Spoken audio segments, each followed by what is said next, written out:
Halo guys, Assalamualaikum warahmatullahi wabarakatuh. Perkenalkan, nama saya Afaisah Nur Hikmah. Saya di sini akan menjelaskan tentang ilmu ekonomi. Secara etimologi, kata ekonomi berasal dari kata oikonomia, berasal dari bahasa Latin oikonomia. Asal katanya oikos yang berarti rumah tangga dan nomos yang berarti aturan. Secara singkatnya gini, ekonomi adalah aturan-aturan dalam rumah tangga guna untuk mencapai kelangsungan hidup. Namun, arti ekonomi sendiri itu adalah suatu bidang ilmu yang mempelajari sumber daya baik perorangan, kelompok masyarakat ataupun negara guna untuk mencapai kemakmuran dan kesejahteraan. Teori ekonomi. Teori ekonomi dibedakan menjadi dua macam. Yang pertama adalah teori ekonomi mikro dan kedua adalah teori ekonomi makro. Teori ekonomi mikro adalah teori yang mempelajari bagian-bagian terkecil, aspek individual. Sedangkan teori ekonomi makro adalah yang mempelajari keseluruhan kegiatan ekonomi. Prinsip ekonomi. Prinsip ekonomi adalah usaha untuk mendapatkan hasil tertentu. Prinsip ekonomi adalah untuk mendapatkan hasil tertentu dengan pengorbanan sekecil mungkin. Prinsip ekonomi dibedakan menjadi tiga macam. Yang pertama, prinsip ekonomi produsen, prinsip ekonomi penjual, prinsip ekonomi pembeli. Prinsip ekonomi produsen adalah bahan baku. Prinsip ekonomi penjual adalah iklan, promosi. Prinsip ekonomi pembeli adalah usaha. Prinsip ekonomi pembeli adalah untuk mendapatkan barang atau jasa yang semaksimal mungkin dengan harga yang semurah mungkin. Motif ekonomi adalah setiap alasan, dorongan, tindakan, kegiatan seseorang untuk melakukan tindakan ekonomi. Kelangkaan. Apa yang dimaksud dengan kelangkaan? Kelangkaan adalah di mana kebutuhan manusia yang bentuknya tidak terbatas, sedangkan sumber daya yang bentuknya yang sifatnya terbatas. Faktor-faktor yang mempengaruhi kelangkaan: keadaan alam, geografis, bencana alam, teknologi, faktor produksi.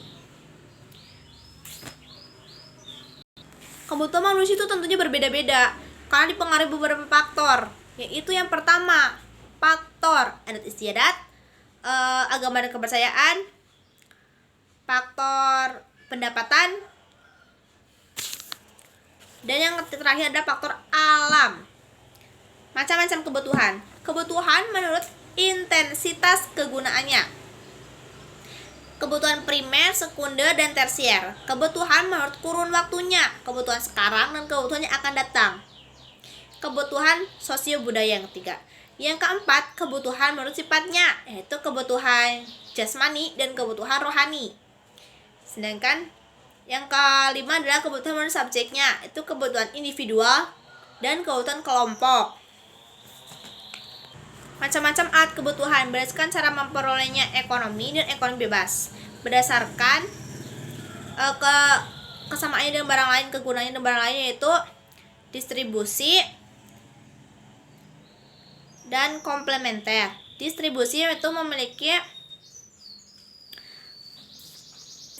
memiliki menggantikannya untuk barang lain. Contohnya kopi diganti dengan teh. Sedangkan komplementer itu memiliki hubungannya dengan barang lain. Contohnya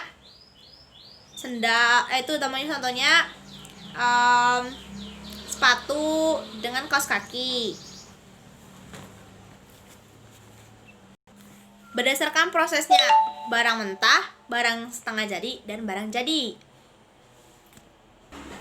Sistem ekonomi tradisional adalah sistem yang dianut oleh masyarakat.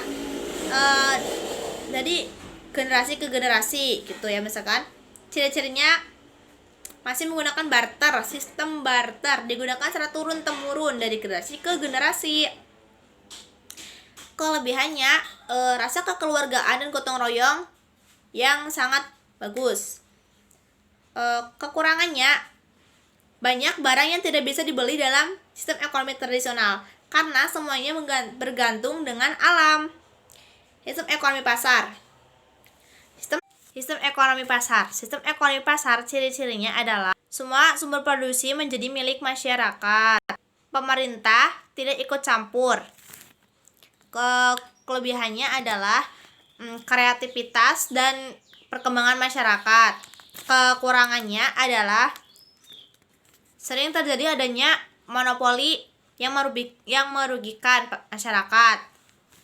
Yang terakhir adalah sistem ekonomi komando atau pusat. Ciri-cirinya semua kegiatan diawasi oleh pemerintah. Kelebihannya adalah pemerintah bertanggung jawab penuh atas segala tindakan ekonomi, kegiatan ekonomi. Kekurangannya adalah hak milik perorangan yang tidak diakui. Sistem ekonomi campuran. Sistem ekonomi campuran adalah di mana pemerintah hanya mengawasi tetapi masyarakat diberikan kebebasan untuk memilih.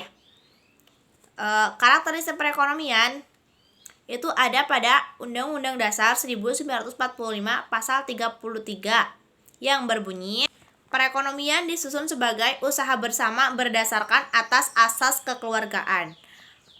Terus apa yang dianut sistem ekonomi yang dianut oleh Indonesia? Sistem ekonomi yang dianut di Indonesia adalah sistem ekonomi campuran, tetapi dengan nama lain adalah sistem ekonomi Pancasila.